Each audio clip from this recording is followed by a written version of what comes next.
Hello दोस्तों, welcome back to my channel Raj classes lecture. आज की वीडियो ना क्लास 10th वालों के लिए सबसे ज़्यादा मोस्ट इंपॉर्टेंट होने वाली है, क्योंकि देखिए दोस्तों class 10th math board exam 2024। और देखिए दोस्तों हम इस वीडियो में क्लास 10th मैथ के 20 ऑब्जेक्टिव क्वेश्चन को सॉल्व करवाने वाले हैं, जो बोर्ड एग्जाम 2024 के लिए तो सबसे ज़्यादा मोस्ट इंपॉर्टेंट होने वाले हैं। और देखिए दोस्तों आपके बोर्ड एग्जाम बहुत ही ज़्यादा पास आ चुके हैं। अब आपको ना बोर्ड एग्जाम की तैयारी और तेज़ी से शुरू कर देनी चाहिए। और आपके लिए देखिए दोस्तों 20 ऑब्जेक्टिव क्वेश्चन है जो बहुत ही द मोस्ट इंपॉर्टेंट हैं। और देखिए दोस्तों आपके बोर्ड एग्जाम में ना 20 ऑब्जेक्टिव क्वेश्चन पूछे जाएंगे, ठीक है, जो OMR सीट पर आपको देने होंगे, ठीक है। और 20 ऑब्जेक्टिव क्वेश्चन के ना 20 मार्क्स होंगे। तो देखिए दोस्तों बोर्ड एग्जाम के लिए 20 नंबर बहुत ही ज़्यादा बड़ा नंबर है, ठीक है। और ये 20 नंबर आपके लिए बहुत ही द मोस्ट इंपॉर्टेंट है, तो आप ये नंबर मिस नहीं कर सकते हो। तो समझे दोस्तों आपके 70 में 70 नंबर पक्का आएंगे, ठीक है दोस्तों। तो चलिए दोस्तों बिना देरी की वीडियो को शुरू करते हैं। दोस्तों अब हम ना फटाफट से क्वेश्चन को सॉल्व करेंगे। देखिए दोस्तों हमारा ऑब्जेक्टिव क्वेश्चन है, ठीक है, ये हमारा पहला ऑब्जेक्टिव क्वेश्चन है, ठीक है। चलिए दोस्तों हम इसको ना पढ़ लेते हैं, ठीक है। क्वेश्चन में लिखा है किसी धनात्मक पूर्णांक p के लिए प्रत्येक धनात्मक विषम पूर्णांक का रूप होता है, ठीक है। इसमें देखिए दोस्तों 4 ऑप्शन दिए गए हैं, ठीक है। देखिए दोस्तों ऑप्शन ए हमारा p, ठीक है, क्या ये धनात्मक विषम पूर्णांक p के रूप का होता है। ऑप्शन बी है 2p, ठीक है। ऑप्शन सी है p+1 और ऑप्शन डी है 2p+1, ठीक है। तो देखिए दोस्तों इसका सही ऑप्शन होगा, ठीक है, सही ऑप्शन होगा डी, ठीक है, जो ये विषम धनात्मक पूर्णांक का होगा, ठीक है, 2p+1 का होगा, ठीक है। ये बहुत ही ज़्यादा मोस्ट इंपोर्टेंट प्रश्न है, ठीक है, और ये काफ़ी बार पूछा गया है, ठीक है। तो आपको ये क्वेश्चन केवल तैयार कर लेना है, ठीक है, केवल आपको ना याद कर लेना है, ठीक है। अब चलिए दोस्तों हम ना अगले क्वेश्चन की ओर बढ़ते हैं, ठीक है। हमारा अगला ही मोस्ट इंपोर्टेंट क्वेश्चन है, ठीक है, इसको हम ना पढ़ लेते हैं, ठीक है। यहाँ पर देखिए दोस्तों लिखा है बिंदु 3,4 की बाई एच से दूरी होगी, ठीक है। इसमें हमें बताना है कि हमारे पास एक बिंदु है, ठीक है, और इसकी ना बाई एच से दूरी होगी, ठीक है। तो देखिए दोस्तों इसकी मैं आपको एक ट्रिक बताता हूँ, ठीक है। अगर ये ना बाई एच से दूरी पूछे तो आप क्या करना, एक्स वाले की वैल्यू बता देना, ठीक है। तो एक्स वाले का मान क्या है 3, ठीक है। तो इसका सही ऑप्शन हो जाएगा, देखिए दोस्तों ऑप्शन बी 3 इकाई, ठीक है। तो इसका सही ऑप्शन हो जाएगा 3, ठीक है, इसका आंसर हो जाएगा, ठीक है। तो देखिए दोस्तों अगर बाई एच की दूरी पूछे तो आप ना एक्स वाले का मान बता देना, ठीक है। और अगर पूछे कि एक्स से दूरी कितनी होगी तो आप ना वाई वाले का मान बता देना, ठीक है। और इसमें बाई एच से पूछी है तो हम ना एक्स वाले का मान बता देंगे, ठीक है, 3 इकाई। इसका ऑप्शन भी बिल्कुल सही हो जाएगा, ठीक है। इस तरह से आप इसको कर लेना, ठीक है। अब चलिए दोस्तों हम ना अगले मोस्ट इंपोर्टेंट क्वेश्चन की ओर बढ़ते हैं। ये जितने भी क्वेश्चन है सारे के सारे मोस्ट इंपोर्टेंट क्वेश्चन है और रिपीटेड क्वेश्चन है, ठीक है।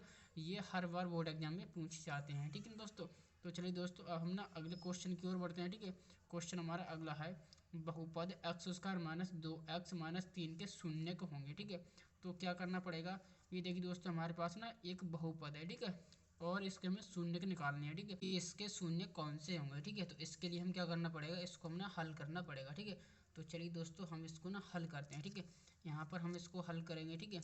अब देखिए दोस्तों हम क्या करेंगे, x² - 2x - 3 के शून्य के निकालेंगे, ठीक है। इसको हम क्या करेंगे गुणनखंड विधि से सॉल्व करेंगे, ठीक है। तो इसको सॉल्व करेंगे x², ठीक है। अब देखिए दोस्तों हम क्या करते हैं, तो बाहर वाले नंबर की तो हम करते हैं मल्टीप्लाई, ठीक है। और देखिए दोस्तों मल्टीप्लाई करने के बाद क्या आएगा 3 आएगा, ठीक है। अब देखिए दोस्तों हम 3 के ऐसे फैक्टर करेंगे जो प्लस या माइनस करने पर बीच वाला नंबर मिलना चाहिए और मल्टीप्लाई करने पर वापस 3 मिलना चाहिए, ठीक है। तो क्या हो जाएगा 3 और 1 हो जाएगा, ठीक है। अब देखिए दोस्तों इसकी अगर मल्टीप्लाई करेंगे तो 3 आएगा, 3 एकम 3। और क्या करेंगे अगर हम ना 3 में से 1 को घटा देंगे तो क्या आएगा, तो ये माइनस के 2 आएगा, ठीक है। और यहाँ पर बीच में x है तो हम क्या करेंगे यहाँ पर x लगा देंगे, ठीक है, 3x और 1x।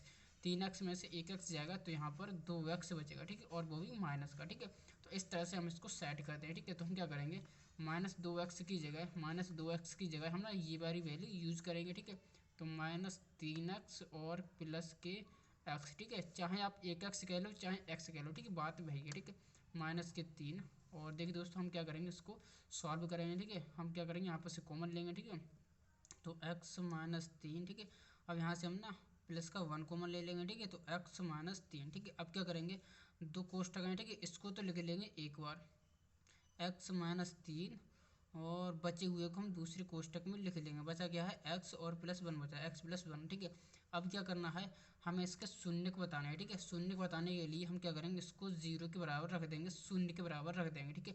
अब चलिए दोस्तों पहले हम ना इसको शून्य के बराबर रखेंगे तो x की वैल्यू 3 आएगी। ठीक है, अब फिर क्या करेंगे, हम इसको शून्य के बराबर रखेंगे तो x की वैल्यू माइनस के 3 आएगी। ठीक है, तो इसके शून्य क्या हो जाए, सॉरी दोस्तों, जब हम इसको शून्य के बराबर रखेंगे तो यहाँ पर ये 1 है। ठीक है, तो ये 1 होगा। ठीक है, माइनस का 1 होगा, तो इसके शून्य क्या होंगे, 3 कोमा माइनस के 1। ठीक है, इसके शून्य क्या हो जाएंगे, 3 कोमा माइनस के 1। ठीक है, अब हम देखिए दोस्तों ऑप्शन देखते हैं। ठीक है, यहाँ पर देखिए दोस्तों हमारा सी ऑप्शन। ठीक है, सी ऑप्शन क्या है, 3 कोमा माइनस के 1। ठीक है, ये हमारा बिल्कुल सही आंसर हो जाएगा। ठीक है, तो हमारा एक बहुपद है, इसके शून्य क्या होंगे, 3 कोमा माइनस के 1। ठीक है, सी ऑप्शन बिल्कुल सही हो जाएगा। ठीक है, इस तरह से हम इसको सॉल्व करेंगे। अब चलिए दोस्तों हम ना अगले क्वेश्चन की ओर बढ़ते हैं। ठीक है, इसमें देखिए दोस्तों हमारा बहुत ही मोस्ट इंपोर्टेंट क्वेश्चन है। ठीक है, अब देखिए दोस्तों इसको हम ना पढ़ लेते हैं। ठीक है, क्वेश्चन में लिखा है वह बड़ी से बड़ी संख्या जिसमें 245 और 1037 को विभाजित करने पर प्रत्येक दशा में शेषफल 5 प्राप्त होता है। ठीक है,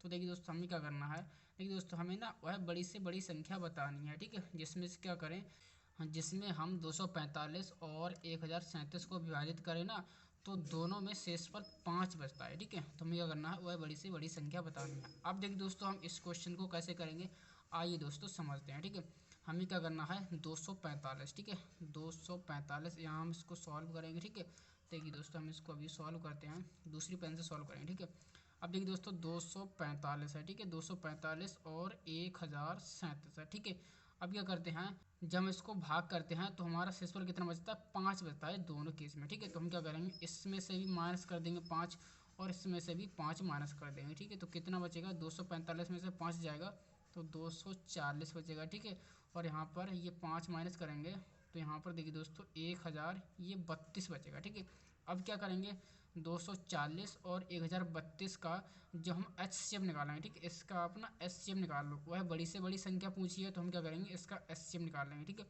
जब हम इसका एचसीएफ निकालेंगे तो इसका एचसीएफ है ना 24 निकल के आएगा। ठीक है, आप निकाल के देख लेना, 240 और 1032 का एचसीएफ 24 निकल के आएगा। ठीक है, तो इस तरह से क्वेश्चन को करना है। ठीक है, तो अब देखिए दोस्तों हमारा ऑप्शन कौन सा सही हो जाएगा, इसमें देखिए दोस्तों हमें वह बड़ी से बड़ी संख्या बतानी है। ठीक है, तो इसमें देखिए दोस्तों ऑप्शन बी। ठीक है, ऑप्शन बी बिल्कुल करेक्ट हो जाएगा। ठीक है, तो देखिए दोस्तों हमारी वह बड़ी से बड़ी संख्या 24 है। ठीक है, तो इस तरह से क्वेश्चन को करना था। आई होप आपको समझ आ जाएगा। ठीक है, अब चलिए दोस्तों हम ना अगले क्वेश्चन की ओर बढ़ते हैं। ठीक है, इसमें देखिए दोस्तों हमारा अगला मोस्ट इंपोर्टेंट क्वेश्चन है। ठीक है, इसको हम ना पढ़ लेते हैं। ठीक है, यहाँ पर देखिए दोस्तों लिखा है के किस मान के लिए रैखिक समीकरण युग्म के एक्स प्लस वाई बराबर के स्क्वायर तथा एक्स प्लस के वाई बराबर 1 के अनेक हल होंगे। ठीक है, हमें क्या करना है, हमें बेसिकली के का मान बताना है। ठीक है, के का ऐसा कौन सा मान होगा जब हम इन दोनों समीकरण युग्म में रख देंगे तो इसके अनेक हल होंगे। ठीक है, तो चलिए दोस्तों हम इसको भी सॉल्व करते हैं।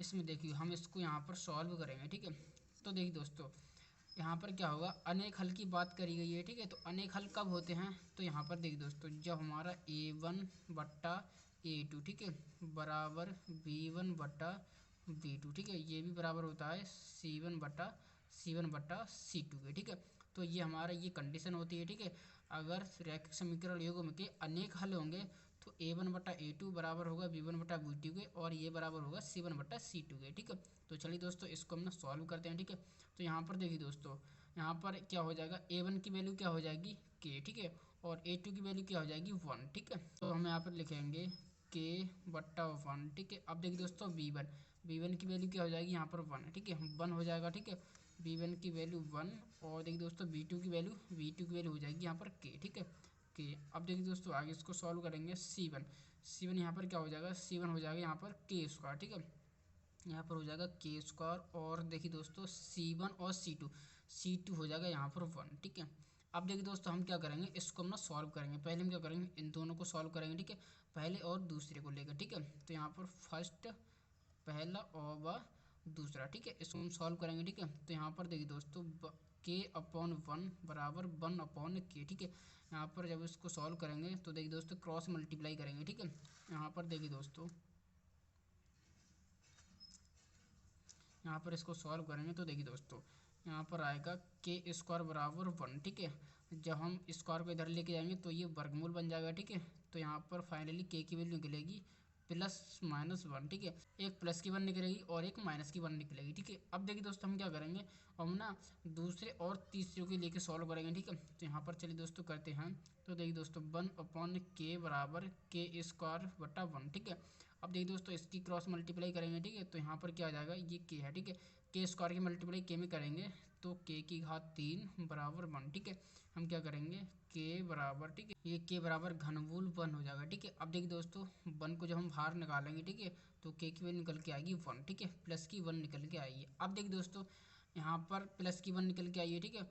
और यहाँ पर ये एक तो प्लस की 1 है, ठीक है, और एक ये माइनस की 1 है, ठीक है। तो हम क्या करेंगे, यहाँ पर प्लस की 1 है और यहाँ पर भी प्लस की 1 है, ठीक है। तो हम क्या करेंगे, यहाँ पर जो वैल्यू होगी ना k की वैल्यू फाइनली प्लस की 1 होगी, ठीक है, माइनस की 1 नहीं होगी, ठीक है। तो यहाँ पर k की वैल्यू यहाँ पर भी 1 निकली है प्लस की, और यहाँ पर भी प्लस की 1 आई है, ठीक है। तो इसलिए इसकी वैल्यू k की वैल्यू क्या होगी, प्लस की 1 हो जाएगी, ठीक है। तो इस तरह से क्वेश्चन को करना था, ठीक है। अब देखिए दोस्तों हमारा ऑप्शन कौन सा सही होगा, इसमें देखिए दोस्तों प्लस का 1, ऑप्शन सी बिल्कुल सही हो जाएगा, ठीक है, प्लस का 1, ठीक है। तो यहाँ पर k की वैल्यू क्या होगी, k की वैल्यू होगी 1। अगर हम k की वैल्यू 1 को इन दोनों समीकरण में डाल दें, ठीक है, और क्या करें, इन दोनों समीकरण को सॉल्व करें ना, तो इसके अनेक हल निकलेंगे, ठीक है। तो इस तरह से हमें क्वेश्चन को सॉल्व करना है। आई होप आपको समझ आ गया होगा, ठीक है। अब चलिए दोस्तों हम ना अगले क्वेश्चन की ओर बढ़ते हैं, ठीक है। इसमें देखिए दोस्तों हमारा अगला क्वेश्चन है, ठीक है, इंपॉर्टेंट क्वेश्चन है, ठीक है, ये वाला क्वेश्चन है, ठीक है। तो देखिए दोस्तों साइन थीटा बराबर p, कॉस थीटा बराबर q, तो p और q में संबंध है, ठीक है। हमें क्या करना है, यहाँ पर देखिए दोस्तों साइन थीटा बराबर p, कॉस थीटा बराबर q, तो p और q में संबंध होगा, ठीक है। तो इस तरह से हमें इस क्वेश्चन में संबंध बताना है, ठीक है। हमें ये 4 ऑप्शन दिए हैं, ठीक है, तो हमें बताना है कि कौन सा सही है। अब हम क्या करेंगे, इनको ना सॉल्व करेंगे, सॉल्व करने के बाद हम फाइनली इसका आंसर बता सकते हैं, ठीक है। तो चलिए दोस्तों हम ना इसको भी सॉल्व करते हैं, ठीक है। तो यहाँ पर देखिए दोस्तों आपने एक ना सर्वसम पढ़ी होगी, कौन सी सर्वसम आइए दोस्तों बताते हैं।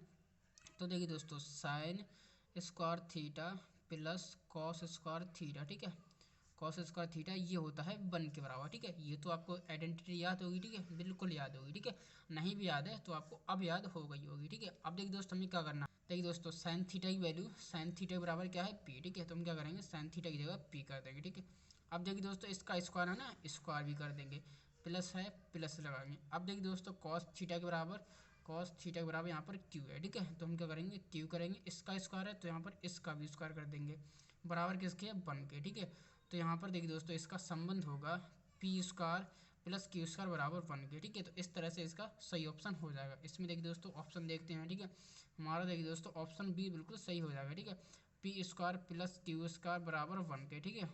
तो इसका संबंध होगा ये वाला, ऑप्शन बी बिल्कुल करेक्ट आंसर हो जाएगा, ठीक है। तो इस तरह से क्वेश्चन को करना था। आई होप आपको सारे क्वेश्चन समझ आ रहे होंगे, ठीक है। अब चलिए दोस्तों हम ना अगले मोस्ट इंपोर्टेंट क्वेश्चन की ओर बढ़ते हैं। अब देखिए दोस्तों हमारा अगला मोस्ट इंपोर्टेंट क्वेश्चन है, ठीक है, इसको हम ना सॉल्व करेंगे। क्वेश्चन हमारा है, चलिए दोस्तों क्वेश्चन को सबसे पहले पढ़ लेते हैं, ठीक है। क्वेश्चन में लिखा है sine square 60 minus sine square 30 का मान होगा, ठीक है। हमें क्या करना है, हमें बेसिकली इसका मान बताना है कि इसका मान क्या होगा, ठीक है। तो हम क्या करेंगे, इसके लिए हम ना इसको सॉल्व करेंगे, ठीक है। चलिए दोस्तों हम ना इसी पेज पे इसको सॉल्व करते हैं, ठीक है। यहाँ पर देखिए दोस्तों इसको सॉल्व करेंगे। तो देखिए दोस्तों साइन 60 की वैल्यू क्या होती है, साइन 60 की वैल्यू आपको याद होनी चाहिए, जो त्रिकोणमिति की टेबल है आपको याद करना बहुत ही ज़्यादा मोस्ट इंपोर्टेंट है, ठीक है। देखिए दोस्तों साइन 60 की वैल्यू होती है √3/2, ठीक है। यहाँ पर करेंगे √3/2, ठीक है। अब इसका स्क्वायर है ना, तो हम इसका स्क्वायर कर देंगे, ठीक है, माइनस, ठीक है, माइनस लगाएंगे। अब देखिए दोस्तों साइन 30 की वैल्यू क्या होती है, साइन 30 की वैल्यू होती है 1/2, स्क्वायर है, स्क्वायर लगा देंगे, ठीक है। अब चलिए दोस्तों इसको सॉल्व करेंगे। अब देखिए दोस्तों हम ना √3 का स्क्वायर करेंगे तो यहाँ पर 3 आएगा, ठीक है, बटा 2 का वर्ग करेंगे तो 2 दूनी 4, ठीक है। अब देखिए दोस्तों माइनस 1/2 का वर्ग करेंगे 1/4 आ जाएगा, ठीक है। इसको सॉल्व करेंगे, हर बराबर है, ठीक है। तो हम क्या करेंगे, ऊपर डायरेक्ट इसको घटाना है तो हम घटा देंगे, ठीक है, -1 कर देंगे, ठीक है, 3 - 1। अब देखिए दोस्तों इसको हम आगे सॉल्व करेंगे, 3 में से 1 जाएगा तो यहाँ पर 2 बचेंगे, ठीक है, 2/4, ठीक है। इसको काटेंगे, 2 एकम 2 और 2 दूनी 4, ठीक है। तो यहाँ पर 1/2 निकल के आया है, ठीक है। तो देखिए दोस्तों इसका जो आंसर क्या हो जाएगा, 1/2। तो इसका सही आंसर क्या हो जाएगा, इसका सही आंसर हो जाएगा, देखिए दोस्तों ऑप्शन बी बिल्कुल करेक्ट आंसर हो जाएगा, ठीक है, 1/2। तो इसका सही ऑप्शन होगा बी। ठीक है, तो इस तरह से क्वेश्चन करना था। आई होप आपको समझ आया होगा। ठीक है, अब चलिए दोस्तों हम ना अगले क्वेश्चन की ओर बढ़ते हैं। ठीक है, हमारा देखिए दोस्तों अगला मोस्ट इंपोर्टेंट क्वेश्चन है। चलिए दोस्तों क्वेश्चन है, द्विघात समीकरण 2x² माइनस के 8x प्लस के c बराबर 0 के मूल बराबर हैं तो c का मान होगा। ठीक है, हमें देखिए दोस्तों एक हमारे ना द्विघात समीकरण दे रखा है। ठीक है, द्विघात समीकरण दे रखा है जिसके कह दिया है कि मूल इसके है ना बराबर हैं। ठीक है, इसके मूल बराबर हैं, जो इसके हल निकलेंगे वो बराबर हैं। ठीक है, तो हमें बेसिकली सी की वैल्यू बतानी है। ठीक है, सी की कौन सी वैल्यू होगी जब हम इस समीकरण में रखें और इसको सॉल्व करें तो इसके मूल बराबर आएंगे। ठीक है, इस तरह से हमें बेसिकली सी की वैल्यू बतानी है। ठीक है, कि सी का मान कौन सा होगा। यहाँ पर 4 ऑप्शन दिए गए हैं। ठीक है, हम तो हमें बताना है। ठीक है, तो हम क्या करेंगे, इसको सॉल्व करेंगे। ठीक है, सॉल्व करने के बाद ही हम इसका आंसर बताएंगे। ठीक है, तो देखिए दोस्तों हमारे पास ये द्विघात समीकरण है। ठीक है, अब क्या करेंगे, देखिए दोस्तों जब इसके मूल बराबर होते हैं, ठीक है, मूल समान होने के लिए या बराबर होने के लिए हमारे पास एक सूत्र होता है। ठीक है, सूत्र कौन सा होता है, सूत्र होता है डी बराबर। ठीक है, डी बराबर यानी कि बी स्क्वायर। ठीक है, बी स्क्वायर माइनस के 4ac और ये बराबर होता है 0 के। ठीक है, जब क्वेश्चन में कह दे कि द्विघात समीकरण के मूल बराबर हैं, ठीक है, तो उसके लिए ये आप ना सूत्र लगा देना है। ठीक है, अब देखिए दोस्तों हम क्या करेंगे, इसकी तुलना कर देंगे। ठीक है, इसकी तुलना है ना ax²। ठीक है, ax² प्लस के bx प्लस के c बराबर 0 से करेंगे तो हमें देखिए दोस्तों ए बी सी की वैल्यू मिल जाएगी। ठीक है, ए की वैल्यू क्या होगी, x² का गुणांक 2 है। ठीक है, और यहाँ पर बी की वैल्यू x का गुणांक माइनस के 8 है। ठीक है, और यहाँ पर c की वैल्यू होती है अचर पर, c की वैल्यू c हो जाएगी। ठीक है, तो इस तरह से हमने ए बी सी की वैल्यू निकाल ली। ठीक है, अब क्या करेंगे, और हम ना इस समीकरण में इस सूत्र में यहाँ पर डाल देंगे। ठीक है, तो यहाँ पर बी² बी की वैल्यू क्या है, माइनस के 8। ठीक है, माइनस के 8, इसका स्क्वायर कर देंगे। ठीक है, माइनस के 4। ठीक है,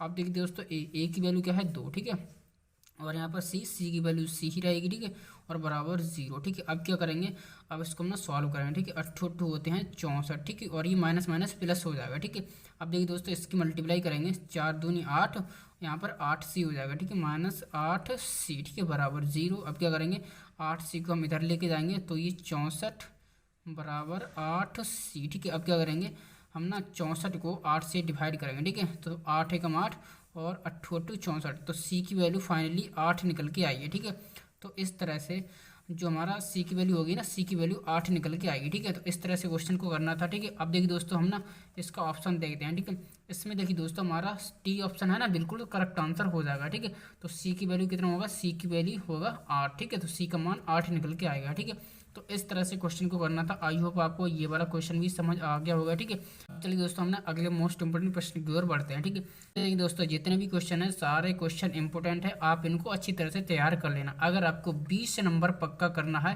तो इन क्वेश्चन को अच्छी तरह से तैयार कर लेना, इनसे बाहर आपका एक भी क्वेश्चन नहीं जाएगा। ठीक है ना दोस्तों, तो चलिए दोस्तों हम ना इस क्वेश्चन को सॉल्व करते हैं। ठीक है, इसमें देखिए दोस्तों लिखा है 1 प्लस कॉट स्क्वायर थीटा का मान होगा। ठीक है, यहाँ पर देखिए दोस्तों 4 ऑप्शन दिए हैं। ठीक है, तो इसके लिए देखिए दोस्तों हम क्या करेंगे, इसको हम ना सॉल्व करेंगे। ठीक है, तो आपको देखिए दोस्तों एक सूत्र याद होगा। ठीक है, क्या सूत्र होता है, बेसिकली ये ना एक सर्वसंख्या है, कौन सी होती है, 1 प्लस कॉट स्क्वायर थीटा। ठीक है, बराबर होता है कोसेक स्क्वायर थीटा का। ठीक है, कोसेक स्क्वायर थीटा का। ठीक है, तो बेसिकली ये एक सर्वसंख्या है, तो इसके बराबर क्या होगा, कोसेक स्क्वायर थीटा। ठीक है, यहाँ पर देखिए दोस्तों कोसेक स्क्वायर थीटा कहाँ है, ऑप्शन सी बिल्कुल करेक्ट आंसर हो जाएगा, कोसेक स्क्वायर थीटा। ठीक है, तो इस तरह से क्वेश्चन करना था। आई होप आपको सारे क्वेश्चन समझ आ रहे होंगे। ठीक है, अब चलिए दोस्तों हम ना अगले क्वेश्चन की ओर बढ़ते हैं। चलिए दोस्तों हमारा अगला मोस्ट इंपोर्टेंट क्वेश्चन है। ठीक है दोस्तों, सबसे ज़्यादा मोस्ट इंपोर्टेंट क्वेश्चन है, इसको हम ना पढ़ लेते हैं। ठीक है, क्वेश्चन में लिखा है 9 सेक स्क्वायर थीटा माइनस के 9 टेन स्क्वायर थीटा बराबर होगा। ठीक है, हमें क्या करना है, इसका बेसिकली मान बताना है कि ये किसके बराबर होगा। इसमें 4 ऑप्शन दिए हैं। ठीक है, तो चलिए दोस्तों हम क्या करेंगे, बेसिकली इसको हम ना सॉल्व करेंगे। ठीक है, तो चलिए दोस्तों हम क्या करते हैं, इसको सॉल्व करते हैं। ठीक है, यहाँ पर इसको सॉल्व करेंगे। ठीक है, तो देखिए दोस्तों हमें क्या करना है, यहाँ पर भी 9 है और यहाँ पर भी 9 है। ठीक है, तो 9 को हम कॉमन ले लेते हैं। ठीक है, 9 हमारा कॉमन आ जाएगा, तो अंदर बचेगा सेक स्क्वायर थीटा। ठीक है, सेक स्क्वायर थीटा माइनस के टेन स्क्वायर थीटा। ठीक है, टेन स्क्वायर थीटा। बेसिकली हमने क्या किया है, यहाँ पर से केवल 9 यहाँ पर कॉमन ले लिया है। ठीक है, अब क्या करना है, तो देखिए दोस्तों आपके लिए एक और सर्वसंख्या याद होनी चाहिए। देखिए दोस्तों सबसे ज़्यादा मैथ में सूत्र सबसे ज़्यादा मोस्ट इंपोर्टेंट होते हैं। ठीक है, अगर आपको क्वेश्चन को सॉल्व करना है तो आपको सारे सूत्र याद होने चाहिए। ठीक है, तो यहाँ पर देखिए दोस्तों 1 प्लस टेन स्क्वायर थीटा। ठीक है, वो बराबर होता है सेक स्क्वायर थीटा के। ठीक है, सेक स्क्वायर थीटा के। ये हमारी एक सर्वसम का होती है, ठीक है। अब देखिए दोस्तों हम क्या करेंगे, इस tan स्क्वायर थीटा को हम ना इधर लेके जाएंगे, ठीक है। तो ये 1 के बराबर हो जाएगा सेक स्क्वायर थीटा और माइनस के tan स्क्वायर थीटा, ठीक है, tan स्क्वायर थीटा। अब देखिए दोस्तों यहाँ पर sec square theta minus tan square theta, और यहाँ पर भी sec square theta minus tan square theta, और ये बराबर किसके, ये बराबर है 1 के, ठीक है। तो हम क्या करेंगे, इसकी जगह 1 डाल सकते हैं, बिल्कुल डाल सकते हैं, ठीक है। तो इसकी जगह हम 1 डाल देंगे, ठीक है। 9 की मल्टीप्लाई 1 में करेंगे तो 9 एकम 9, इसका करेक्ट आंसर हो जाएगा 9, ठीक है। और देखिए दोस्तों हमारा ऑप्शन बी बिल्कुल सही आंसर हो जाएगा, ऑप्शन बी बिल्कुल करेक्ट आंसर हो जाएगा, ठीक है। 9 इसका सही आंसर हो जाएगा, ठीक है। तो इस तरह से हमें क्वेश्चन को सॉल्व करना है। आई होप आपको सारे क्वेश्चन समझ आ रहे होंगे, ठीक है। अब चलिए दोस्तों हम ना अगले मोस्ट इंपोर्टेंट क्वेश्चन की ओर बढ़ते हैं, ठीक है। हमारा देखिए दोस्तों मोस्ट इंपोर्टेंट क्वेश्चन है, ठीक है। तो चलिए दोस्तों हम इसको सॉल्व करेंगे, ठीक है। तो यहाँ पर देखिए दोस्तों क्वेश्चन लिखा है 3x प्लस 2 के वाई बराबर 2 और 2x प्लस 5y प्लस 1 बराबर 0 द्वारा जाने वाली रेखा समांतर है, तो k का मान होगा, ठीक है। हमें क्या करना है, देखिए दोस्तों हमें दो समीकरण युग्म दे रखे हैं, ठीक है। देखिए दोस्तों इसकी जो रेखा है ना समांतर है, ठीक है। जब हम इसका ग्राफ खींचेंगे तो इसकी रेखा समांतर है, तो हमें बेसिकली k का मान बताना है, ठीक है। तो चलिए दोस्तों इसके लिए भी हम इसको सॉल्व करेंगे, फिर हम इसकी ना मान बता सकते हैं, ठीक है दोस्तों। देखिए दोस्तों हम इसको ना सॉल्व करेंगे, ठीक है। यहाँ पर इसको सॉल्व करेंगे तो इसमें देखिए दोस्तों कह रखा है कि इसकी जो रेखा है ना वो समांतर है, ठीक है। तो समांतर होने के लिए एक हमारी शर्त होती है, ठीक है। समांतर होने के लिए क्या होता है, ठीक है, A1, ठीक है, A1 अपॉन A2, ठीक है, बराबर B1 अपॉन B2, ठीक है। और ये बराबर नहीं होनी चाहिए C1 अपॉन C2 के, ठीक है। तो समांतर होने के लिए, ठीक है, समांतर के लिए, समांतर, ठीक है, समांतर के लिए हमारा ये हमारी कंडीशन होती है A1 अपॉन A2 बराबर हो B1 अपॉन B2 के, और लेकिन ये बराबर नहीं होना चाहिए C1 अपॉन C2 के, ठीक है। तो चलिए दोस्तों हम क्या करेंगे, इसमें वैल्यू रखते हैं। तो देखिए दोस्तों A1 की वैल्यू हो जाएगी पहले वाले समीकरण में, इसको समीकरण 1 नाम दे दें, इसको समीकरण 2 नाम दे देते हैं, ठीक है। और देखिए दोस्तों हमारी A1 की वैल्यू निकलेगी समीकरण फर्स्ट में, ठीक है, x का गुणांक क्या है 3, ठीक है। और यहाँ पर A2 की वैल्यू समीकरण 2 में x का गुणांक 2, ठीक है, बराबर B1 की वैल्यू यहाँ पर 2 के हो जाएगी, ठीक है, 2 के। और देखिए दोस्तों B1 की वैल्यू, ठीक है, यहाँ पर B1 की वैल्यू और यहाँ पर B2 की वैल्यू, ठीक है। B2 की वैल्यू होगी समीकरण 2 में y का गुणांक 5, ठीक है, 5। अब देखिए दोस्तों हम क्या करेंगे, इसको हम ना सॉल्व कर लेंगे, ठीक है, इसकी क्रॉस मल्टीप्लाई करेंगे, ठीक है। तो यहाँ से केवल हमें ना k का मान बताना है, ठीक है। इसकी यहाँ पर 5 की मल्टीप्लाई 3 में 5 दिए 15, ठीक है, 5 दिए 15 बटा 2 की मल्टीप्लाई 2 में 2 दूनी 4, ठीक है, बराबर k, ठीक है। तो यहाँ पर देखिए दोस्तों k की वैल्यू 15/4, ठीक है। तो k की वैल्यू 15/4 आई है, ठीक है। तो इस तरह से हमारा ऑप्शन कौन सा सही होगा, ऑप्शन हमारा सी बिल्कुल सही हो जाएगा, ठीक है, 15/4, ठीक है। तो यहाँ पर k का मान क्या होगा 15/4, ठीक है। तो इस तरह से क्वेश्चन करना था, आई होप आपको समझ आ गया होगा, ठीक है। अब चलिए दोस्तों हम ना अगले क्वेश्चन की ओर बढ़ते हैं, ठीक है। हमारा देखिए दोस्तों सबसे ज़्यादा मोस्ट इंपोर्टेंट क्वेश्चन है, ठीक है, जितने भी क्वेश्चन है सबसे ज़्यादा मोस्ट इंपोर्टेंट है, ठीक है। तो चलिए दोस्तों हम पढ़ते हैं इस क्वेश्चन को। द्विघात समीकरण के मूल्यों के योगफल तथा गुणनफल क्रमशः 7, 12 हैं, समीकरण ज्ञात कीजिए, ठीक है। मूल्यों का योगफल तथा गुणनफल दे रखा है 7 और 12 है, ठीक है। और देखिए दोस्तों हमें क्या करना है, समीकरण ज्ञात करना है, ठीक है। तो चलिए दोस्तों बहुत आसानी से कर देंगे, ठीक है। चलिए दोस्तों इसको भी हम ना सॉल्व करते हैं, ठीक है। यहाँ पर इसको हम ना सॉल्व करेंगे, ठीक है। तो यहाँ पर देखिए दोस्तों जो हमारा द्विघात समीकरण निकालने का सूत्र होता है, ठीक है, सूत्र क्या होता है, सूत्र कहता है कि एक्स स्क्वायर, ठीक है। और यहाँ पर देखिए दोस्तों मूलों, ठीक है, मूलों का योगफल, ठीक है, योगफल, ठीक है, योगफल एक्स, ठीक है, प्लस और मूलों का गुणनफल, मूलों का गुणनफल, ठीक है, गुणनफल बराबर ये 0 का होता है, ठीक है। तो हम क्या करेंगे, इसी सूत्र की सहायता से हम इसको ना द्विघात समीकरण निकाल सकते हैं, ठीक है।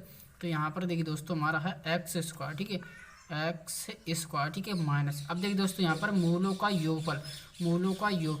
योगफल कितना है 7 है, ठीक है। तो हम क्या करेंगे 7, और यहाँ पर x है तो यहाँ पर x की मल्टीप्लाई हो जाएगी 7x प्लस, ठीक है। अब देखिए दोस्तों यहाँ पर मूलों का गुणनफल कितना है, मूलों का गुणनफल है 12, ठीक है, यहाँ पर हो जाएगा 12, ठीक है, बराबर 0 का, ठीक है। तो ये हमारा बेसिकली यहाँ पर द्विघात समीकरण निकल के आ जाएगा, ठीक है। तो इस तरह से इस सूत्र की सहायता से हम क्या कर सकते हैं, द्विघात समीकरण निकाल सकते हैं, ठीक है। तो बेसिकली हमने द्विघात समीकरण निकाल दिया है, ठीक है। तो हमारा देखिए दोस्तों एक्स स्क्वायर माइनस के 7x प्लस के 12 बराबर 0, ये हमारा द्विघात समीकरण है। ऑप्शन भी देखते हैं, देखिए दोस्तों हमारा पहला ही ऑप्शन मिल जाता है, पहला ऑप्शन सही है, एक्स स्क्वायर माइनस के 7x प्लस के 12 बराबर 0। ठीक है, तो इस तरह से क्वेश्चन को सॉल्व करना है। ठीक है, आई होप आपको समझ आ गया होगा। ठीक है, अब चलिए दोस्तों हम ना अगले क्वेश्चन की ओर बढ़ते हैं। ठीक है, हमारा देखिए दोस्तों अगला मोस्ट इंपॉर्टेंट क्वेश्चन है। ठीक है, तो देखिए दोस्तों हम अगले क्वेश्चन को पढ़ लेते हैं। ठीक है, ये हमारा क्वेश्चन है। ठीक है, तो चलिए दोस्तों पढ़ते हैं। समांतर श्रेणी 3, 8, 13, 18 इस तरह से ये श्रेणी हमारी चल रही है। ठीक है, इसका कौन सा पद 78 है। ठीक है, तो हमें बताना है ये जो हमारी श्रेणी है, ठीक है, समांतर श्रेणी है। ठीक है, ऐसे हमारे 78 नंबर आएगा। ठीक है, तो 78 नंबर ये कौन से पद पर होगा, पहले, दूसरे, 7वें, 8वें, 10वें, 11वें, तो ये हमें बताना है कि ये कौन से पद पर होगा 78 नंबर। ठीक है, तो बेसिकली हमें ना एन की वैल्यू निकालनी है। ठीक है, एन की वैल्यू निकालनी है। ठीक है, तो इस तरह से हम क्वेश्चन को सॉल्व करेंगे। ठीक है, तो हम क्या करेंगे, हमें बेसिकली हमें पता चल गया हमें इसमें निकालना क्या है, हमें इसमें एन निकालना है। ठीक है, तो यहाँ पर हम इसको सॉल्व कर देते हैं। तो देखिए दोस्तों हम इसको कैसे निकालेंगे, ये देखिए दोस्तों जो हमारा 78 है ना, ये हमारा हो जाएगा ए एन। ठीक है, ए एन की वैल्यू हो जाएगी ए एन बराबर 78। ठीक है, अब देखिए दोस्तों ये पहला पद है ना, पहला पद हो जाएगा ए बराबर 3, और हमारा जो कॉमन डिफरेंस है ना, कॉमन डिफरेंस हम क्या करते हैं, अगले पद में से पिछले पद को माइनस करके हमारा कॉमन डिफरेंस निकलता है। ठीक है, तो 8 में से 3 जाएंगे तो यहाँ पर 5 बचेंगे। ठीक है, तो हमारा कॉमन डिफरेंस 5 है। ठीक है, और हमें एन की वैल्यू निकालनी है। ठीक है, तो इस तरह से हम निकालेंगे। अब हमारा सूत्र कौन सा होता है, ए एन बराबर सूत्र होता है ए प्लस एन माइनस 1 और इंटू डी। ठीक है, तो इस तरह से हम क्या करेंगे, इस सूत्र में हम सारी वैल्यू को पुटअप करेंगे और हमें ना एन की वैल्यू फाइनली मिल जाएगी। ठीक है, ए एन की वैल्यू है 78। ठीक है, 78 बराबर ए की वैल्यू क्या है, ए की वैल्यू है 3। ठीक है, प्लस एन माइनस 1 और डी की वैल्यू है 5। ठीक है, 5 कर देंगे। अब देखिए दोस्तों 3 को इधर लेके जाएंगे, 78 में से 3 जाएगा, यहाँ पर 75 बचेगा। ठीक है, अब देखिए दोस्तों 5 ही मल्टीप्लाई में है, 5 से 75 को डिवाइड करेंगे तो ये 15 आएगा। ठीक है, 15 पंजा 75। ठीक है, अब देखिए दोस्तों बराबर एन माइनस 1। ठीक है, और देखिए दोस्तों हम माइनस 1 को इधर लेके आएंगे तो ये माइनस का 1 है ना, इधर आके प्लस का 1 हो जाएगा। ठीक है, तो यहाँ पर एन बराबर, ठीक है, 15 प्लस 1। ठीक है, 15 और 1 16। ठीक है, तो यहाँ पर एन की वैल्यू कितनी निकली है, 16। ठीक है, तो 16वें पद पर है ना हमारा 78वां नंबर होगा। ठीक है, 78 नंबर होगा 16वें पद पर। ठीक है, तो हमें इसमें पद पूछा था। ठीक है, तो हमारा 16 है। ठीक है, तो इस तरह से हमारा सही आंसर हो जाएगा 16। ठीक है, तो हम देखिए दोस्तों यहाँ पर ऑप्शन में देखते हैं, ऑप्शन हमारा बी है। ठीक है, बी बिल्कुल करेक्ट आंसर हो जाएगा 16। ठीक है, तो इसमें देखिए दोस्तों 16वें पद पर हमारा 78वां नंबर होगा। ठीक है, तो चलिए दोस्तों आपको ये क्वेश्चन समझ आ जाएगा होगा। ठीक है, अब चलिए दोस्तों हम ना अगले क्वेश्चन की ओर बढ़ते हैं। ठीक है, यहाँ पर देखिए दोस्तों हमारा अगला क्वेश्चन है। ठीक है, तो देखिए दोस्तों हम इस क्वेश्चन को पढ़ेंगे। ठीक है, ये हमारा क्वेश्चन है। ठीक है, इसको हमने सॉल्व कर दिया, अब ये हम क्वेश्चन को सॉल्व करेंगे। ठीक है, देखिए दोस्तों चित्र में, अब चित्र कहाँ है, अरे चित्र भी दिखाना पड़ेगा। तो देखिए दोस्तों हमारा ये वाला चित्र है। ठीक है, अभी मैं आपको चित्र दिखाता हूँ। ठीक है, ये देखिए दोस्तों हमारे पास ये चित्र है। ठीक है, आप देखिए दोस्तों हम क्या करेंगे, चित्र में त्रिभुज ABC के आधार BC के समांतर रेखाखंड PQ खींचा गया है। यदि PQ अनुपात BC बराबर 1:3 हो तो AP अनुपात PB का अनुपात क्या हुआ। ठीक है, तो देखिए दोस्तों हमें इस क्वेश्चन में क्या पूछा गया है। ठीक है, तो हमें देखिए दोस्तों एक त्रिभुज दिया है ABC। ठीक है, और इसका आधार कितना है, आधार है हमारा BC, और इसके समांतर हमने एक रेखाखंड खींचा है PQ। ठीक है, अब देखिए दोस्तों हमें इसमें दिया है जो हमारा PQ और BC का अनुपात कितना है, 1/3 है। ठीक है, और हमें क्या करना है, AP और PB का अनुपात, AP और PB का अनुपात हमें बताना है। ठीक है, इस तरह से हमें इस क्वेश्चन में कहा है। ठीक है, अब देखिए दोस्तों हम इसको कैसे सॉल्व करेंगे, तो देखिए दोस्तों हमारे पास है ना हमारा ये वाली भुजा। ठीक है, आप देखिए दोस्तों हमारे पास है ये वाली भुजा। ठीक है, और ये वाली भुजा दोनों समांतर हैं। ठीक है, और देखिए दोस्तों हमारे पास एक प्रॉपर्टी होती है, जब किसी त्रिभुज में दो भुजा समांतर हो जाती है ना, तो देखिए दोस्तों ये छोटा वाला त्रिभुज, ठीक है, ये छोटा वाला त्रिभुज APQ, ठीक है, और ये बड़ा वाला त्रिभुज ABC, ये दोनों त्रिभुज आपस में समरूप सिद्ध हो जाएंगे। ठीक है, तो यहाँ पर देखिए दोस्तों हमारे पास दिया है PQ। ठीक है, PQ समांतर है BC के। ठीक है, BC के, इसलिए ये क्या होगा, इसलिए देखिए दोस्तों जो हमारे पास त्रिभुज APQ ये समरूप हो जाएगा त्रिभुज किसके, ABC के। ठीक है, त्रिभुज ABC के। ठीक है, अब देखिए दोस्तों हमें पता चल गया हमारे पास ये दोनों त्रिभुज समरूप होंगे। और देखिए दोस्तों जब त्रिभुज समरूप होते हैं तो इसकी संगत भुजा का अनुपात भी बराबर हो जाता है। ठीक है, तो यहाँ पर क्या होगा, ये हमारे पास छोटे वाले त्रिभुज में AP, ठीक है, AP, ठीक है, AP और AB का अनुपात होगा, AP और AB, ठीक है, AB का अनुपात होगा, ये बराबर होगा ये PQ और BC के अनुपात के, पी क्यू और बी सी के अनुपात है, ठीक है। और यहाँ पर ए क्यू और ए सी, और यहाँ पर ए क्यू और ए सी का अनुपात बराबर हो जाएगा, ठीक है। ए क्यू और ए सी का अनुपात यहाँ पर बराबर हो जाएगा, ठीक है। तो इस तरह से हमें इस क्वेश्चन में करना था, ठीक है। इस तरह से अगर हमारे पास दो समरूप त्रिभुज हैं तो उसकी संगत भुजा का अनुपात भी बराबर होता है, ठीक है। अब देखिए दोस्तों, हमें इससे तो कोई मतलब है नहीं, ठीक है। हमें इससे मतलब है, ठीक है। तो हमें क्या करना है, अब देखिए दोस्तों, हम ना क्वेश्चन में आगे की कार्रवाई शुरू करते हैं, ठीक है। और हमें देखिए दोस्तों दिया क्या है, दिया है, देखिए दोस्तों हमें ना पी क्यू और बी सी का अनुपात यहाँ पर दिया है। यहाँ पर देखिए दोस्तों, यहाँ पर क्या है, पी क्यू और बी सी का अनुपात क्या है, 1:3, ठीक है। तो हम क्या करेंगे, यहाँ पर देखिए दोस्तों ए पी, ठीक है, ए पी बटा ए बी, ठीक है, ए बी। अब यहाँ पर पी क्यू और बी सी का अनुपात कितना है, 1/3, ठीक है। अब क्या करेंगे, अब देखिए दोस्तों, अब यहाँ से इसको हम ना आगे सॉल्व करेंगे, ठीक है। अब देखिए दोस्तों ए पी, ठीक है, ए पी और नीचे क्या है, ए बी। अब देखिए दोस्तों यहाँ पर क्या है, ए बी, ठीक है। ए बी ये पूरी भुजा है, ठीक है। तो ए बी को हम क्या लिख देंगे, A P plus P B लिख देंगे, बिल्कुल लिख देंगे, क्योंकि ये ए बी भुजा को हम क्या लिख देंगे, A P plus P B, ठीक है। तो चलिए दोस्तों हम करेंगे, ए बी को लिख देंगे ए पी, ठीक है, A P plus P B, ठीक है, बराबर 1/3 के है, ठीक है। अब क्या करेंगे, इसकी ना क्रॉस मल्टीप्लाई कर देंगे, ठीक है। अब क्या करेंगे, 3 की इधर मल्टीप्लाई होगी तो 3 ए पी, ठीक है। यहाँ इसको करते हैं, ठीक है। थोड़ी सी जगह कम है तो थोड़ा एडजस्ट कर लेना, ठीक है।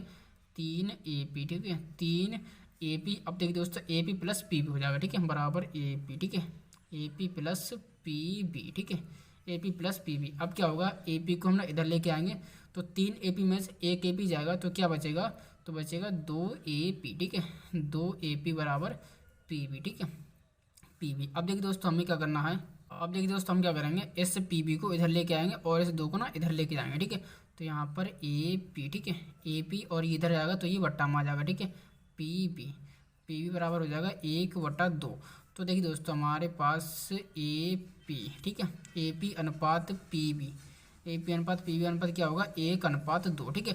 तो इस तरह से हमारे पास ए पी अनुपात पी बी क्या होगा, 1:2, ठीक है। इस तरह से हमारे पास इस क्वेश्चन को करना था, ठीक है, 1:2। तो इसमें देखिए दोस्तों क्वेश्चन में हमारे पास क्वेश्चन है ना, देखिए दोस्तों यहाँ पर देखिए दोस्तों ये वाला क्वेश्चन है, ठीक है।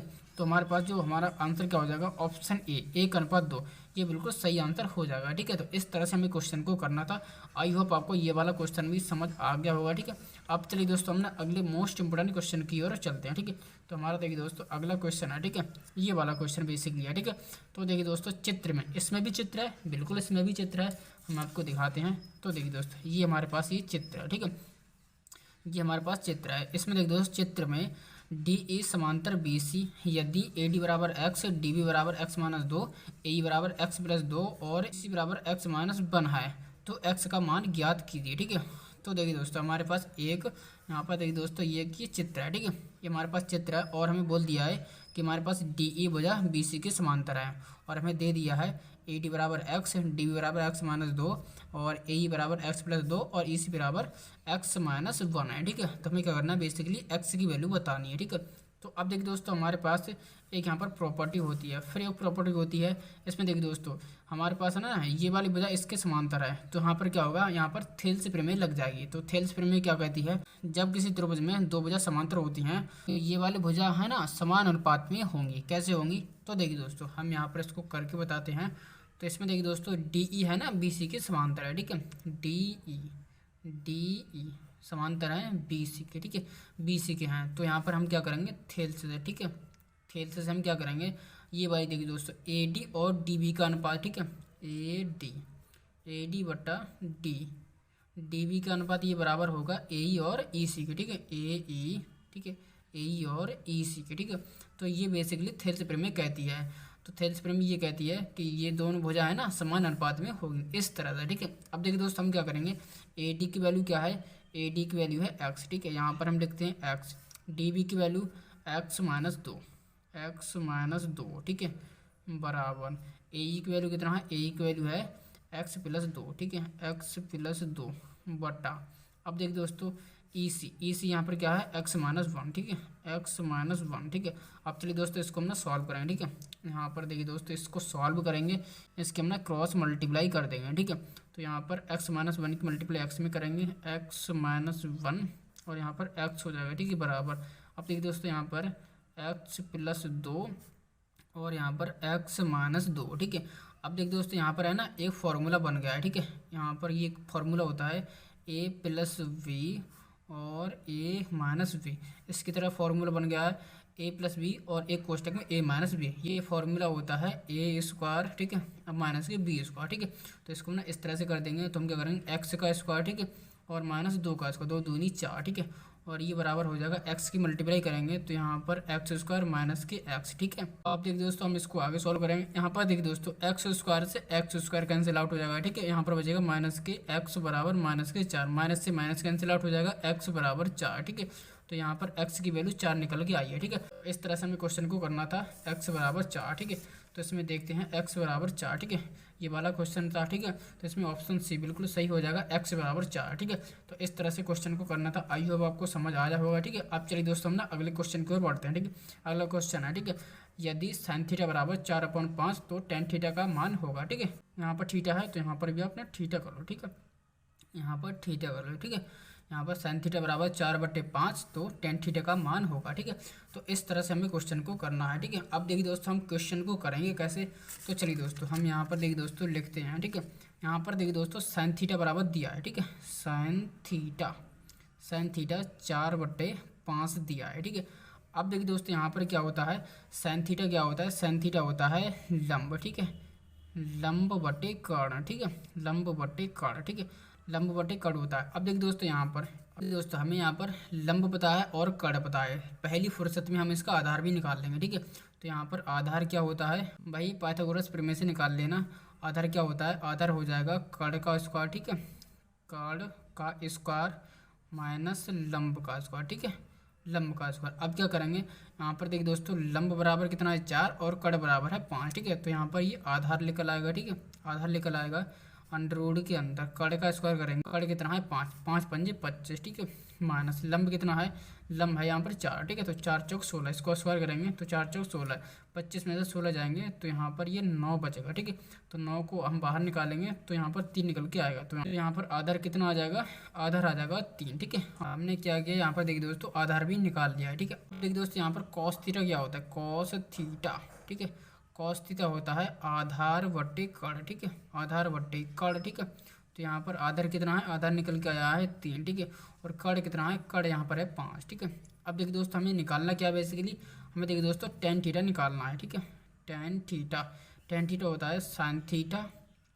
थीटा बटे कॉस थीटा। ठीक है, sin थीटा बटे कॉस थीटा। अब देखिए दोस्तों sin थीटा की वैल्यू क्या है, 4/5, 4/5, और यहाँ पर कॉस थीटा की वैल्यू 3/5। ठीक है, अब देखिए दोस्तों हम क्या करेंगे, इसको सॉल्व करेंगे। ठीक है, तो यहाँ पर बाहर वाले नंबर की मल्टीप्लाई रखेंगे ऊपर और अंदर वाले नंबर की मल्टीप्लाई रखेंगे नीचे। ठीक है, तो बाहर की मल्टीप्लाई हो जाएगी 4 × 5 बटा 3 × 5। ठीक है, 3 × 5। ठीक है, ये 5 से 5 कैंसिल आउट हो जाएगा। ठीक है, तो 4/3 आएगा। ठीक है, ये हो जाएगा tan थीटा। ठीक है, तो 4/3। ठीक है, तो tan थीटा की वैल्यू 4/3, यहाँ पर हम ऑप्शन में देखते हैं 4/3। ठीक है, तो यहाँ पर देखिए दोस्तों हमारा ऑप्शन हो जाएगा बी। ठीक है, 4/3, ये बिल्कुल सही आंसर हो जाएगा। ठीक है, तो इस तरह से हमें इस क्वेश्चन को करना था। आई होप आपको ये वाला क्वेश्चन भी समझ आ गया होगा। ठीक है, अब चलिए दोस्तों हम ना अगले क्वेश्चन की ओर बढ़ते हैं। ठीक है, यहाँ पर देखिए दोस्तों अगला हमारा क्वेश्चन है 1 - tan² 45 बटा 1 + tan² 45 बराबर है। ठीक है, तो हमें क्या करना है,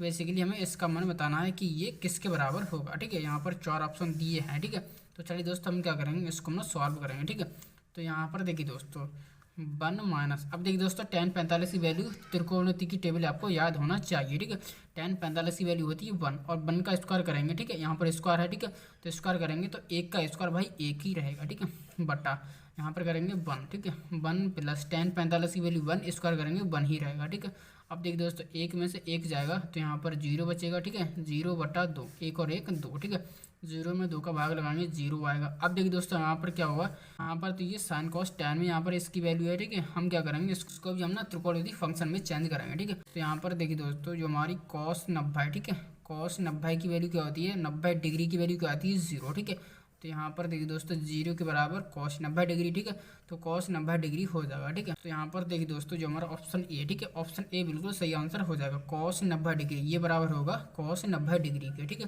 तो इस तरह से क्वेश्चन को करना था। आई होप आपको ये वाला क्वेश्चन भी समझ आ गया होगा। ठीक है, अब चलिए दोस्तों हम ना अगले क्वेश्चन की ओर बढ़ते हैं। ठीक है, इसमें देखिए दोस्तों हमारा अगला क्वेश्चन है। ठीक है, बिंदु 3,4 की मूल बिंदु से दूरी है। ठीक है, हमें क्या करना है, इसके में ना मूल बिंदु से दूरी बतानी है। ठीक है, बीच की दूरी वाला इसमें सूत्र लगाएंगे। और देखिए दोस्तों हम क्या करेंगे, इसमें देखिए दोस्तों एक बिंदु तो हमारे पास है 3,0, ठीक है, सॉरी 3,4 है। ठीक है, 3,4, ठीक है, 3,4। और यहाँ पर मूल बिंदु की बात करी गई है, तो मूल बिंदु होता है 0,0। ठीक है, तो यहाँ पर क्या करेंगे, ये हमारे पास दो बिंदु हैं। ठीक है, अब इनके बीच की दूरी निकालेंगे। ठीक है, चलिए दोस्तों इसको हम ना सॉल्व करते हैं। इसके लिए भी एक सूत्र होता है। ठीक है, चलिए दोस्तों हम इसको ना यहाँ पर सॉल्व करेंगे। ठीक है, सूत्र होता है, बीच की दूरी का सूत्र होता है अंडर रूट के अंदर। ठीक है, अंडर रूट के अंदर x2 माइनस x1 का होल स्क्वायर। ठीक है, होल स्क्वायर।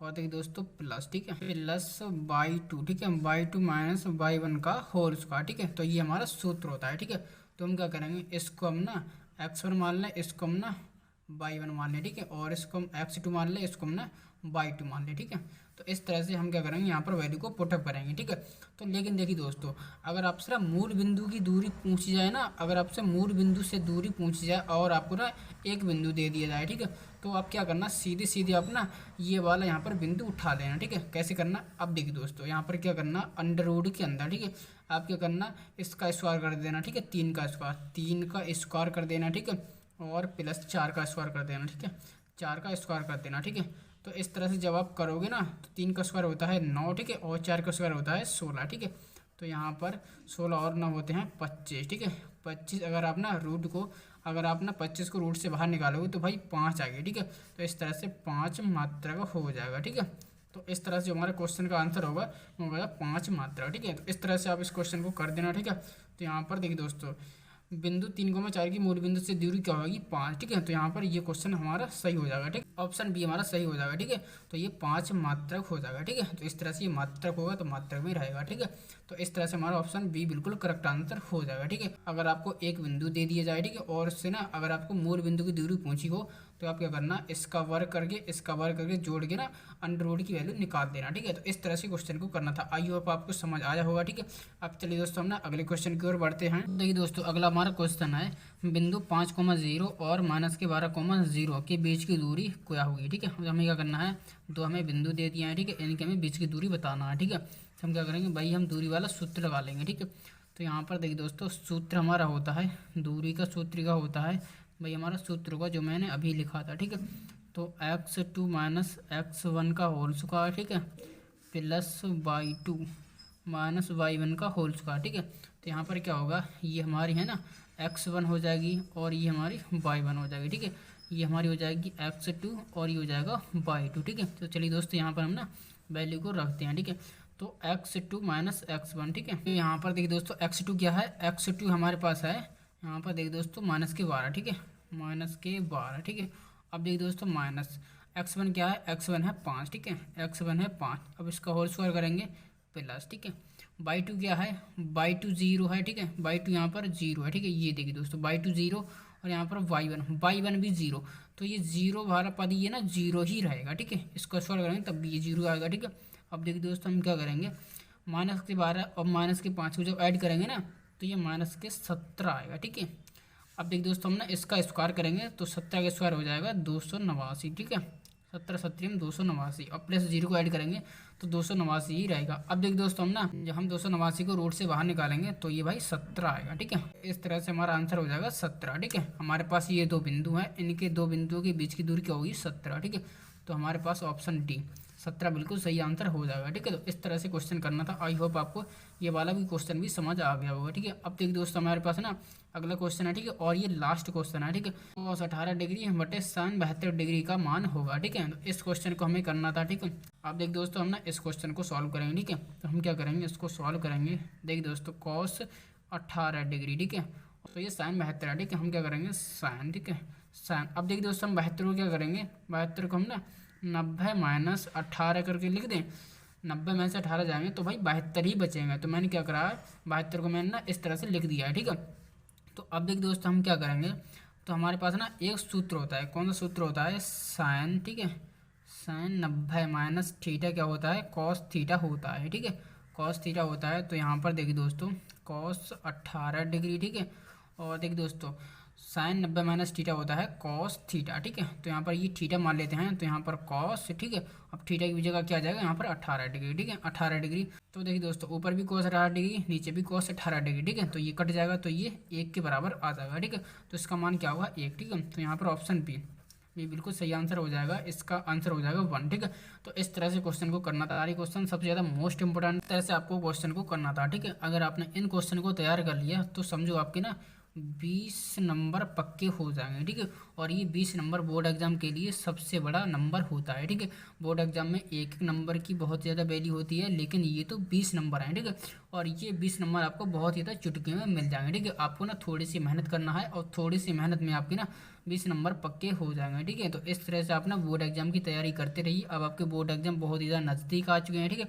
तो इस तरह से आज की वीडियो में इतना ही। चलिए दोस्तों, मिलते हैं आज किस नई वीडियो। अगर आपको हमारी वीडियो थोड़ी सी अच्छी लगी हो तो वीडियो को लाइक कर दें, और चैनल पे नए हैं तो चैनल को सब्सक्राइब करना ना भूलें दोस्तों। मिलते हैं आज किसी नई वीडियो में। Thank you.